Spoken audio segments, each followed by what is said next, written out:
अस्सलामुअलैकुम दोस्तों, पिछली वीडियो में हम पाकिस्तान की फॉरेन पॉलिसी के थर्ड फेज 1972-1979 का मुताला कर चुके हैं, जिसे बायलैटरलिज्म एंड नॉन अलाइनमेंट का दौर कहा जाता है।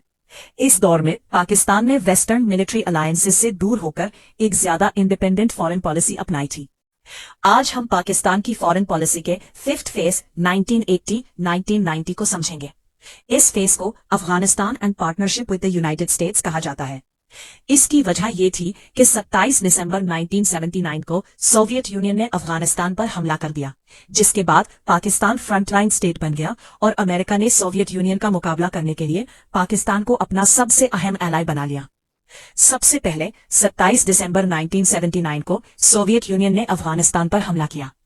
जनरल जिया उल हक की हुकूमत ने इस हमले को अफगानिस्तान की आजादी और खुद मुख्तारी की खिलाफ वारजी करार दिया। पाकिस्तान को खतरा था कि सोवियत यूनियन अफगानिस्तान के बाद पाकिस्तान की सरहदों के लिए भी खतरा बन सकता है या NWFP और बलोचिस्तान में बगावती ग्रुप्स की हिमायत कर सकता है। इसीलिए पाकिस्तान ने सोवियत फौज के अफगानिस्तान से निकलने का मुतालबा किया, अफगान मुजाहिदीन की हिमायत की, उन्हें पाकिस्तान की सरजमीन से ऑपरेट करने की इजाजत दी और लाखों अफगान रेफ्यूजीज को पनाह दी। सोवियत इन्वेजन के बाद पाकिस्तान की स्ट्रेटेजिक इंपॉर्टेंस अमेरिका के लिए बहुत बढ़ गई। इसी वजह से 1981 से 1987 तक अमेरिका ने पाकिस्तान को $3.2 बिलियन का पहला असिस्टेंस पैकेज दिया। इस पैकेज का आधा हिस्सा इकोनॉमिक एड और आधा मिलिट्री असिस्टेंस पर मबनी था। अमेरिका कहता था कि पाकिस्तान अफगान रेजिस्टेंस को सपोर्ट करे और सोवियत यूनियन के खिलाफ उसका मजबूत पार्टनर बना रहे। इसी दौर में 1983 से 1987 के दरमियान अमेरिका ने पाकिस्तान को 40 F-16 फाइटर जेट्स फरोख्त किए। इन एयरक्राफ्ट की कीमत तकरीबन $1.2 बिलियन थी, जिसमें कुछ हिस्सा अरब ममालिक ने भी अदा किया। इससे पाकिस्तान की एयरफोर्स और डिफेंस कैपेबिलिटीज बहुत मजबूत हो गई और मिलिट्री कोऑपरेशन मजीद बढ़ गया। आयत साल 7 1982 में यूनाइटेड नेशंस की सरपरस्ती में अफगानिस्तान के मसले पर पीस टॉक्स शुरू हुई। इन टॉक्स में पाकिस्तान, अफगानिस्तान, अमेरिका और सोवियत यूनियन शामिल थे। इनका मकसद सोवियत फौज का अफगानिस्तान से निकालना, अफगानिस्तान के अंदर मुदखलत का खात्मा, अमन की इंटरनेशनल गारंटीज और अफगान रेफ्यूजीज की महफूज वापसी को यकीनी बनाना था। पाकिस्तान ने इन तमाम नेगोशिएशंस में अपनी सिक्योरिटी और रीजनल इंटरेस्ट्स का पूरा ख्याल रखा। इसके बाद 1987 से 1993 तक अमेरिका ने पाकिस्तान को दूसरा असिस्टेंस पैकेज दिया, जिसकी टोटल वैल्यू $4.2 बिलियन थी। इसमें इकोनॉमिक एड और मिलिट्री क्रेडिट दोनों शामिल थे। जनरल जिया उल हक ने पाकिस्तान को अफगान रेजिस्टेंस का मरकजी पार्टनर बनाए रखा और पाकिस्तान ही वो रास्ता बना जहां से अमेरिका की मिलिट्री और फाइनेंशियल असिस्टेंस अफगान मुजाहिदीन तक पहुंचती रही। 1980 की पूरी दहाई में पाकिस्तान की ISI ने डायरेक्टर जनरल अख्तर अब्दुल रहमान की क़ियादत में अमेरिका की CIA के साथ मिलकर अफगान मुजाहिदीन को हथियार, मिलिट्री ट्रेनिंग और फाइनेंशियल एड फराहम की। अरब ममालिक से भी वॉलंटियर्स अफगानिस्तान भेजे गए। इस कोऑपरेशन ने पाकिस्तान की स्ट्रेटेजिक इंपॉर्टेंस को बहुत बढ़ा दिया, लेकिन बाद में इसके कुछ सिक्योरिटी चैलेंजेस भी सामने आए। इसी दौर में पाकिस्तान के चाइना के साथ ताल्लुकात भी बहुत मजबूत रहे। चाइना ने अफगानिस्तान और इंडिया के मसाइल पर पाकिस्तान की डिप्लोमेटिक हिमायत की। कराकोरम हाईवे के जरिए ट्रेड को फरोग मिला और चाइना ने agriculture, nuclear technology, power projects और डिफेंस इंडस्ट्रीज में पाकिस्तान की मदद की। इसी वजह से चाइना पाकिस्तान का सबसे बड़ा मिलिट्री सप्लायर बन गया। पाकिस्तान ने मुस्लिम दुनिया, खास तौर पर मिडिल ईस्ट और गल्फ ममालिक के साथ भी करीबी ताल्लुकात कायम रखे। इन ममालिक ने पाकिस्तान को इकोनॉमिक एड, इन्वेस्टमेंट्स और ग्रांट्स दी।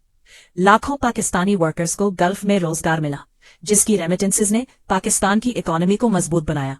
अफगानिस्तान के मसले पर भी अक्सर मुस्लिम ममालिक ने पाकिस्तान की डिप्लोमेटिक हिमायत की, लेकिन पाकिस्तान के अमेरिका के करीब होने की वजह से लिबिया, सीरिया और इराक जैसे रेडिकल ममालिक के साथ ताल्लुकात कुछ हद तक मुतासिर हुए। इंडिया के साथ भी पाकिस्तान ने मुकालमा और डिप्लोमेसी का रास्ता इख्तियार किया। दोनों मुल्कों के दरमियान कभी कभी ताल्लुकात बेहतर हुए, लेकिन ये बेहतरी ज्यादा देर तक कायम न रह सकी।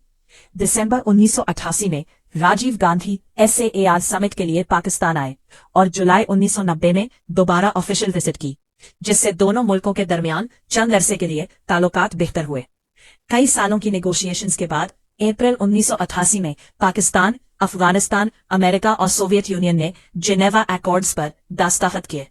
इस मुआहिदा के तहत सोवियत फौज की वापसी, अफगानिस्तान के अंदर मुदखलत न करने और अफगान रेफ्यूजीज की महफूज वापसी का फ्रेमवर्क तैयार किया गया। पाकिस्तान ने यकीनी बनाया कि इस मुआहिदा में उसकी सिक्योरिटी और रीजनल इंटरेस्ट्स का पूरा ख्याल रखा जा। 15 मई 1988 को सोवियत फौज ने अफगानिस्तान से निकालना शुरू कर दिया। वापसी के दौरान मुजाहिदीन के हमले जारी रहे और सोवियत फौज ने कई मर्तबा पाकिस्तान की सरहद के करीब जवाबी कार्रवाई भी की।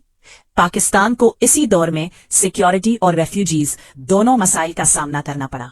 आखिरकार 15 फरवरी 1979 को सोवियत यूनियन ने अपनी तमाम फौज अफगानिस्तान से निकल ली।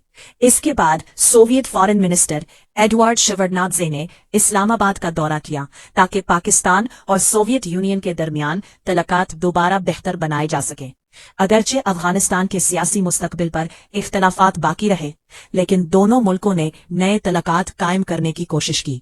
सोवियत विथड्रॉल के बाद भी अफगानिस्तान में सिविल वॉर जारी रही, इसलिए पाकिस्तान ने अफगान रेफ्यूजीज की मेजबानी जारी रखी। प्रेसिडेंट गुलाम इसाक खान ने काबुल की सूरत हाल पर असर अंदाज होने की कोशिश की और रेफ्यूजीज की देखभाल भी जारी रखी, लेकिन 1990 तक सूरत हाल तब्दील हो चुकी थी। सोवियत यूनियन के अफगानिस्तान से निकलने के बाद अमेरिका की पाकिस्तान में दिलचस्पी कम हो गई। अक्टूबर 1990 में प्रेसिडेंट जॉर्ज H.W. बुश ने प्रेसलर अमेंडमेंट के तहत पाकिस्तान पर सैंक्शंस लगा दिए, क्योंकि अमेरिका को पाकिस्तान के न्यूक्लियर प्रोग्राम पर तशवीश थी। इसके बाद मिलिट्री ट्रेनिंग प्रोग्राम्स मुतासिर हुए और इकोनॉमिक और मिलिट्री असिस्टेंस में भी काफी कमी आ गई। 1980 से 1990 का ये दौर पाकिस्तान की फॉरेन पॉलिसी में बहुत अहम रहा।